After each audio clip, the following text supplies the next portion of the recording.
दोस्तों, जैसा कि आपको मालूम है कि जो हमारा मोटर होती है, उस मोटर के वाइंडिंग में यदि कोई भी दिक्कत आती है, तो सबसे पहले हमें इस प्रकार का जो इंसुलेशन टेस्टर होती है, जिसको हम मेगर भी कहते हैं, उसका इस्तेमाल करते हुए मोटर को चेक करते हैं। तो किस प्रकार से मोटर को चेक करेंगे, चलिए इसको समझते हैं।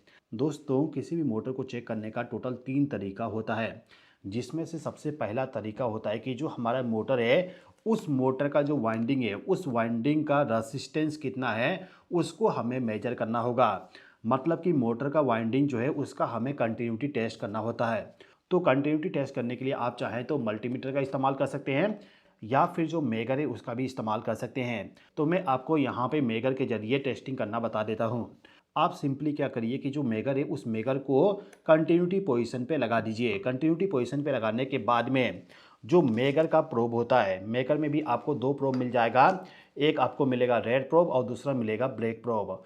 अब इन दोनों प्रोब में से एक प्रोब को क्या करना है, जो U1 टर्मिनल है, इस वाले टर्मिनल के साथ में एक प्रोब को कनेक्ट कर दीजिए। अब U1 टर्मिनल पे जो वाइंडिंग कनेक्ट होता है, उसका दूसरा सिरा U2 पे कनेक्ट होता है। तो ये जो U2 वाले टर्मिनल है, इस टर्मिनल पे दूसरे प्रोब को कनेक्ट करना होगा। और कनेक्ट करने के बाद जो मेगर का टेस्ट वाली बटन है, इसको हमें प्रेस करना होगा। तो मैं यहाँ पे इसको प्रेस करता हूँ, तो आप देखोगे यहाँ पे हमें रेजिस्टेंस मिल रहा है 26.91 ओम।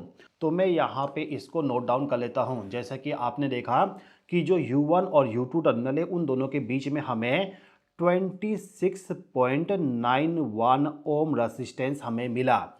अब इसके बाद हमें क्या करना है कि जो हमारा यहाँ पे दूसरा वाइंडिंग है, V1 वाला वाइंडिंग और जो V2 वाला वाइंडिंग है, उसके साथ प्रोब को कनेक्ट करके जो मेगर है, उस मेगर के बटन को प्रेस करना है।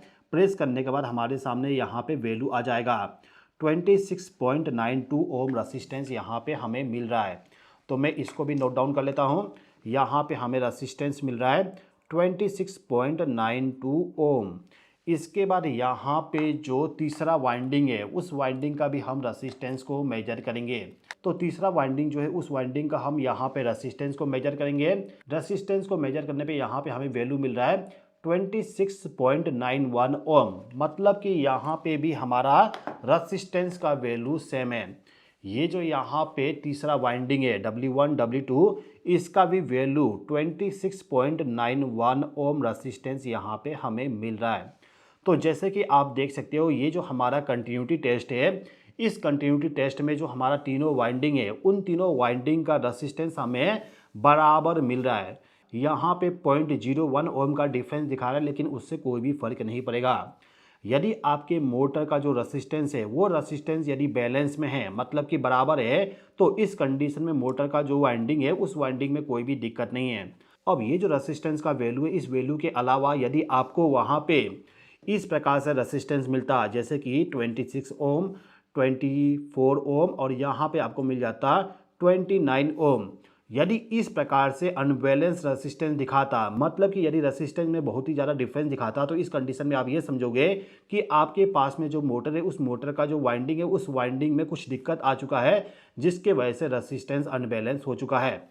तो आपके मोटर का जो रेजिस्टेंस है, वो रेजिस्टेंस हमेशा बैलेंस में होना चाहिए। तो रेजिस्टेंस को मेजर करने के बाद अब हम यहाँ पे IR वैल्यू को मेजर करेंगे। IR वैल्यू को मेजर करने के लिए यहाँ पे हमारे पास में 2 तरीका है। पहला तरीका है कि हम यहाँ पे winding to winding IR value को मेजर करें। उसके बाद सेकंड तरीका होता है वाइंडिंग टू बॉडी का IR टेस्ट। तो सबसे पहले हम यहाँ पे winding to winding IR test कर लेते हैं। तो winding to winding IR test करने के लिए हमें क्या करना होगा, U1 और V1 के बीच में हमें रेजिस्टेंस को मेजर करना है। मतलब कि जो हमारा मोटर होती है, उस मोटर में जो 3 वाइंडिंग किया जाता है, इस प्रकार का 3 वाइंडिंग होता है। तो इन तीनों वाइंडिंग में से किसी भी 2 वाइंडिंग के बीच में इंसुलेशन कितना है, उसको हमें मेजर करना है।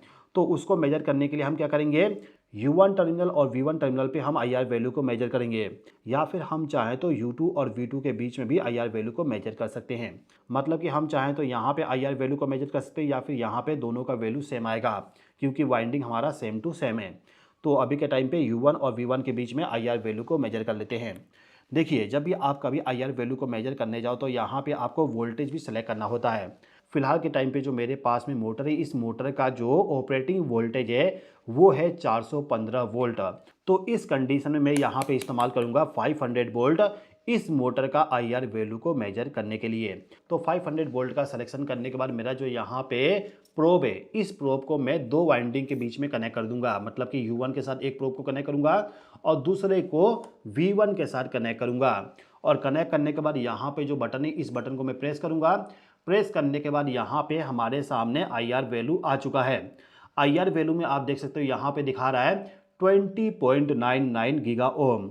मतलब कि जो मेरे पास में मेकर है, इस मेकर का जो मैक्सिमम वैल्यू है, इसका मैक्सिमम वैल्यू 20.99 गीगा ओम है। तो पूरा का पूरा मैक्सिमम वैल्यू यहाँ पे शो कर रहा है। किसी किसी मेकर में वहाँ पे मैक्सिमम वैल्यू के नाम पे OL शो करता है। तो OL शो करे या फिर मैक्सिमम वैल्यू दिखा दे, बात एक ही होगा। तो फिलहाल के टाइम पे इन दोनों वाइंडिंग के बीच में हमें IR वैल्यू 20.99 गीगा ओम आ रहा है, जिसको हम 21 गीगा ओम भी बोल सकते हैं। तो अभी के टाइम पे U1 और V1 के बीच में हमें 21 गीगा ओम का IR वैल्यू मिल रहा है। और हम यहाँ पे 500 वोल्ट का इस्तेमाल कर रहे हैं IR वैल्यू को मेजर करने के लिए। जब भी आप कभी IR वैल्यू को मेजर करो तो कितना वोल्टेज पे आप IR टेस्टिंग कर रहे हो, उसका वोल्टेज ज़रूर लिख दीजिएगा। यदि आप यहाँ पे वोल्टेज को चेंज कर दोगे तो इस कंडीशन में IR वैल्यू भी चेंज हो जाएगा। तो हम यहाँ पे 500 वोल्ट का इस्तेमाल कर रहे हैं टेस्टिंग करने के लिए। अब यहाँ पे हमें टेस्टिंग करना है V1 और W1 के बीच में। तो मैं इस प्रोब को V1 के साथ कनेक्ट कर दिया और दूसरे वाले प्रोब को W1 के साथ कनेक्ट कर दिया। कनेक्ट करने के बाद जो टेस्ट बटन है, इसको मैं प्रेस कर दिया। प्रेस करने के बाद यहाँ पे हमें सेम वैल्यू मिल रहा है। मतलब कि 21 गीगा ओम यहाँ पे हमें IR वैल्यू मिल रहा है। तो यहाँ पे लिख दिया 21 गीगा ओम। इसके नीचे में भी हमें 21 गीगा ओम का IR वैल्यू मिलेगा।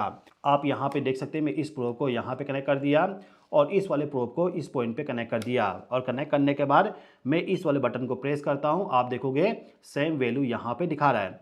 मतलब कि जो W1 और U1 है, इन दोनों के बीच में भी हमें यहाँ पे 20.99 गीगा ओम का IR वैल्यू दिखा रहा है।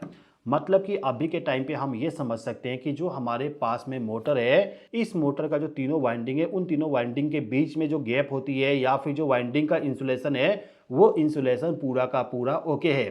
फिलहाल के टाइम पे जो मैं यहाँ पे मोटर इस्तेमाल कर रहा हूँ, ये मोटर पूरा का पूरा नया है, तो इसलिए हमें यहाँ पे IR वैल्यू अच्छा खासा मिल रहा है। यदि आप पुराने मोटर का IR वैल्यू मेजर करोगे तो वहाँ पे आपको कम IR वैल्यू मिलेगा।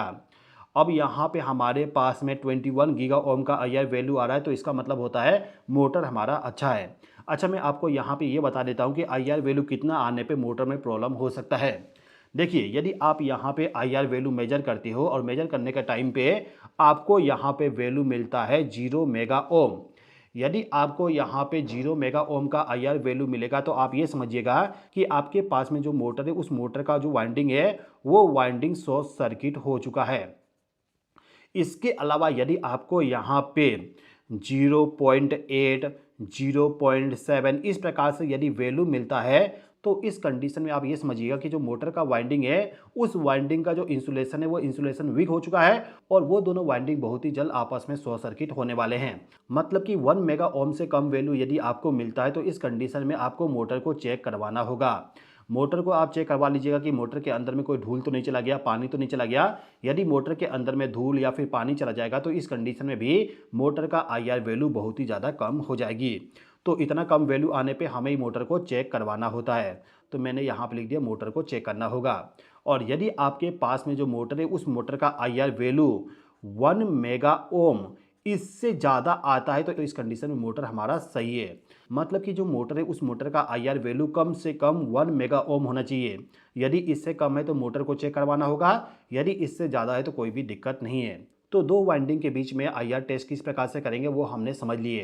अब यहाँ पे हमें वाइंडिंग टू बॉडी का IR टेस्टिंग करना है। मतलब कि मोटर का जो वाइंडिंग है, वो वाइंडिंग कहीं गलती से मोटर के बॉडी के साथ कनेक्ट तो नहीं हो गया, उसको चेक करने के लिए हमें यहाँ पे वाइंडिंग टू बॉडी का टेस्ट करना होता है।